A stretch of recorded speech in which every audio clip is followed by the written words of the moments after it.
Guys, उम्मीद है कि आप लोग खुश होंगे, बात होगी। So guys, welcome back to YouTube channel को किसी ने सब्सक्राइब नहीं किया तो सब्सक्राइब कर दे, लाइक कर दे, शेयर कर दे और कमेंट कर दे। पाक से रिएक्शन में आप सबका स्वागत है। मैं हूं भैया हाशिम। इंस्टाग्राम का लिंक नीचे डिस्क्रिप्शन में दे दिया, उसको जाकर फॉलो करें और वीडियो देखें हमारी। आज हम जिस वीडियो पे रिएक्शन करने जा रहे हैं वो होने वाली है the lost city of Dwarka. Dwarka mythical city found under water. देख लेते हैं कौन सी वीडियो है और द्वारका सिटी क्या है और ये अंडर वाटर सिटी है कौन सी, देख लेते हैं। द्वारका एक ऐसा प्राचीन धार्मिक शहर है जिसे कभी भगवान श्री कृष्ण ने बसाया था, लेकिन अचानक क्या हुआ कि ये पूरी नगरी जलमग्न हो गई। समुद्र की गहराई में इसके अवशेष आज भी मौजूद हैं। तो चलिए जानते हैं द्वारका नगरी का ऐतिहासिक रहस्य क्या है। हेलो फ्रेंड्स, मैं हूँ श्वेता सिंह। यूनिवर्सल फैक्ट्स की दुनिया में आपका स्वागत है। मथुरा से निकलने के बाद भगवान श्री कृष्ण ने एक ऐसे नगर की स्थापना की जो विशाल और सुसंगत था। इस नगर का नाम था द्वारका नगरी। लेकिन श्री कृष्ण की मृत्यु के बाद ये खूबसूरत नगरी समुद्र में डूब गई। रिसर्च के मुताबिक खुदाई में मिली द्वारका की कहानी 9000 साल पुरानी है। ये शहर उस प्राचीन विकसित सभ्यता से जुड़ा है जिसका निर्माण जब यहाँ कोई दूसरा विकसित शहर नहीं था। ये भारत का सबसे विकसित राज्य हुआ करता था जो हूबहू आज के आधुनिक शहर जैसा ही था। पौराणिक समय में कई ऐसी कहानियां हैं जिन्हें आज हम महज एक मिथ मानते हैं, लेकिन सच तो ये है कि धरती के विकास के साथ ही ये सभ्यताएं और पौराणिक इतिहास हमेशा के लिए समुद्र की गहराइयों में दफन हो गया, जिन्हें लेकर आज भी खोज जारी है। समुद्र की गर्त में खोज करने पर कुछ ऐसे साक्ष्य मिले हैं जो इन पौराणिक कथाओं को सच साबित करते हैं। इन्हीं में से एक है द्वारका नगरी का रहस्य। हिमयुग की समाप्ति से नष्ट हुई द्वारका। कहते हैं कि 9000 साल पहले हिमयुग की समाप्ति हुई, जिसके बाद समुद्र का जलस्तर इस कदर बढ़ गया कि कई विकसित शहर समुद्र में समा गए। इन्हीं में से एक तटवर्ती नगर द्वारका भी था। इतिहासकारों का कहना है कि द्वारका को कृष्ण के देहांत के बाद जानबूझकर नष्ट किया गया था। द्वारका का निर्माण भगवान श्री कृष्ण ने मथुरा से जाने के बाद अपने पूर्वजों की भूमि को फिर से रहने लायक बनाया। इसे श्री कृष्ण की कर्म भूमि के तौर पर भी जानते हैं। द्वारका भारत के 7 सबसे प्राचीन नगरों में से एक है। बाकी 6 नगर के नाम कुछ इस तरह हैं, जैसे मथुरा, काशी, हरिद्वार, अवंतिका, कांचीपुरम और अयोध्या। कुछ लोग द्वारका को द्वारावती, कुशस्थली, आनर्तक, ओखामंडल, गोमती द्वारका, चक्रतीर्थ, अंतरद्वीप और वारीदुर्ग के नाम से भी जानते हैं। इस शहर के चारों ओर बहुत ही लंबी दीवारें थीं, जिसमें कई द्वार थे। कई द्वारों का शहर होने की वजह से ही इस नगरी का नाम द्वारका पड़ा। कहते हैं कि समुद्र में आज भी इसके दीवारें खड़ी हैं। यादवों की रक्षा के लिए द्वारका पहुंचे कृष्ण। श्री कृष्ण ने जब कंस का वध किया तो जरासंध ने कृष्ण और यदुवंशियों का नामो निशान मिटाने की ठान ली। वो मौका मिलते ही मथुरा और यादवों पर बार बार आक्रमण करता रहा। धीरे धीरे उसके अत्याचार बढ़ने लगे तो आखिर में यादवों की सुरक्षा के लिए कृष्ण ने मथुरा को छोड़ने का निर्णय लिया। कृष्ण के देहांत के बाद द्वारका का क्या हुआ? कृष्ण अपने 18 नए कुल बंधुओं के साथ द्वारका आ गए। यहाँ सब लोग आराम से रहने लगे। समय बीतता गया और 36 साल तक राज करने के बाद कृष्ण जी का देहांत हो गया। ये वो दौर था जब यादव लोग आपस में भयंकर तरीके से लड़ रहे थे। इसके अलावा जरासंध और यवन लोग भी उनके घोर दुश्मन थे।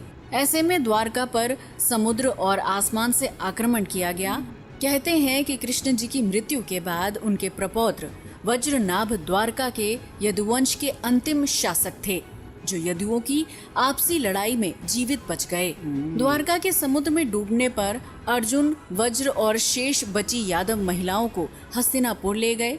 इनके जाने के बाद द्वारका नगरी समुद्र में समा गई। ऐसे में सवाल उठता है कि आखिर पूरी की पूरी नगरी समुद्र में क्यों और कैसे समा गई? द्वारका नगरी के नष्ट होने पर मत सवाल उठता है कि भला कोई कैसे इतने बड़े शहर के अस्तित्व को खत्म कर सकता है। कोई कहता है कि ये किसी प्राकृतिक घटना का काम हो सकता है, तो किसी का कहना है कि इसे एलियंस ने नष्ट कर दिया होगा। जब इसके नष्ट होने के कोई पुख्ता सबूत नहीं मिले तो वैज्ञानिकों ने इस राज से पर्दा उठाने के लिए समुद्र की गहराई को टटोलना चाहा। इस दौरान खोजकर्ताओं को समुद्र के सैकड़ों फीट नीचे कुछ ऐसे अवशेष मिले जिन्होंने सबको चौंका दिया। समुद्र में मिले अवशेष। द्वारका के समुद्री अवशेषों पर सबसे पहली नजर भारतीय वायुसेना के पायलटों की पड़ी, जो समुद्र के ऊपर से उड़ान भर रहे थे। इसके बाद ही 1970 के जामनगर के गजेटियन में इनका उल्लेख किया गया। इससे पहले लोगों का कहना था कि द्वारका नगरी एक काल्पनिक नगर है, लेकिन इस कल्पना को आर्कियोलॉजिस्ट प्रोफेसर S.R. राव ने सच साबित कर दिया। दरअसल प्रोफेसर राव और उनकी टीम ने 1979-80 में समुद्र में 560 मीटर लंबी द्वारका की दीवार की खोज की, जहां उन्हें पौराणिक समय के कुछ बर्तन भी मिले जो 1528 ईसा पूर्व से 3000 ईसा पूर्व के हैं। इसके अलावा सिंधु घाटी सभ्यता के भी कई अवशेष मिले। इस खोज के दौरान प्रोफेसर राव ने कई रहस्यों से पर्दा उठाया। नौसेना और पुरातत्व विभाग की संयुक्त खोज। 2005 और 2007 में भारतीय पुरातत्व सर्वेक्षण यानी आर्कियोलॉजिकल सर्वे ऑफ इंडिया के निर्देशन में भारतीय नौसेना के गोताखोरों ने समुद्र में समाई द्वारका नगरी के अवशेषों को खोज निकाला। 2005 में अभियान के दौरान समुद्र की गहराई में कटे छटे पत्थर मिले। इस दौरान लगभग 200 सैंपल जमा किए गए। नौसेना के गोताखोरों ने 40,000 वर्ग मीटर के दायरे में इन अवशेषों को खोजा और वहां पड़े भवनों के टुकड़ों के सैंपल जमा किए, जिन्हें शुरुआत में चूना पत्थर बताया गया था। बाद में आर्कियोलॉजिस्ट्स ने बताया कि ये टुकड़े बहुत ही विशाल समृद्धशाली नगर और मंदिर के अवशेष हैं। इन सैंपल्स को देश की लेबोरेटरी में भेजा गया। वहीं खोज से जुड़े आंकड़ों को कई राष्ट्रीय और अंतर्राष्ट्रीय विशेषज्ञों के सामने भी पेश किया गया। इन विशेषज्ञों में अमेरिका, इजराइल, श्रीलंका और ब्रिटेन के विशेषज्ञ भी शामिल थे। सैंपल्स को विदेशी प्रयोगशालाओं में भेजने का असली मकसद था इन पर किसी भी तरह का कोई शक न रहे, सारी भ्रांतियां दूर हो जाएं। द्वारका पर रिसर्च। 2001 में सरकार ने गुजरात के समुद्री तटों पर प्रदूषण से होने वाले नुकसान का पता लगाने के लिए national institute of ocean technology को चुना। जब समुद्री तलहटी की जांच की गई तो सोनार पर मानव निर्मित नगर पाया गया। जब इसकी जांच की गई तो पता चला कि ये नगर 32,000 साल पुराना है और 9,000 साल से समुद्र में दफन है। हालांकि इस मामले पर आज भी शोध जारी है। अब देखना ये है कि द्वारका नगरी के नष्ट होने की गुत्थी सुलझने में और कितना समय लगता है। बड़ी बात है यार, द्वारका सिटी। और बड़े लोग मुझे कमेंट्स में सजेस्ट कर रहे थे कि डिस्कवरी की एक वीडियो है वो जो उन्होंने द्वारका सिटी एंशिएंट इस तरह करके, यार वो वीडियो नहीं मिली मुझे। मैंने बड़ी सर्च की है। अगर किसी के पास लिंक शिंक है तो वो नीचे कमेंट्स में सेंड कर दें या इंस्टाग्राम पे सेंड कर दें डायरेक्ट, तो हम ज़रूर वो देखेंगे। मुझे जो वीडियो मिली मैंने उसी पे रिएक्ट किया। वो डिस्कवरी वाली वीडियो नहीं मिली, अगर मिली तो ज़रूर हम उस पर रिएक्ट करेंगे।